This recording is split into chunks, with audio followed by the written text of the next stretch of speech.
آمین. عزیزو, سچ اے sombering word of God. لیکن یہ حقیقت ہے.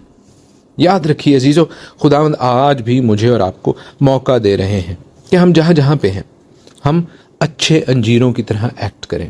اس کٹائی چھٹائی کو اچھے نقطۂ نگاہ سے دیکھیں کہ اگر ہم خداوند کے لوگ ہیں تو یہ جو کٹائی اور چھٹائی ہو رہی ہے یہ ہماری بہتری کے لیے ہو رہی ہے. عزیزو, اگر ہم خداوند کی طرف پورے دل سے پھریں تو ہمیں اچھے انجیروں کی طرح رکھنے پر قادر ہے. ہماری اسیری میں سے, ہماری غلامی میں سے, ہماری کمزور جگہ میں سے وہ ہمیں سرفراز کرنے پر قادر ہے. ہمارے آس پاس کی برائیاں, بدیاں, پرابلمز بھی ہمیں خداوند سے دور نہیں کر سکتی. اسی لیے تو پولوس رومیو اس کے 8ویں باب 28ویں آیت میں یوں کہتے ہیں, رومنز 8:28, کہ ہم کو معلوم ہے کہ سب چیزیں مل کر خدا سے محبت رکھنے والوں کے لیے بھلائی پیدا کرتی ہیں, یعنی ان کے لیے جو خدا کے ارادے کے موافق بلائے گئے. آمین. آج کے لیے اتنا ہی. خداوند آپ کو آج کے پروگرام سے, اپنے پاک کلام سے بہت برکت بخشے. God bless you all.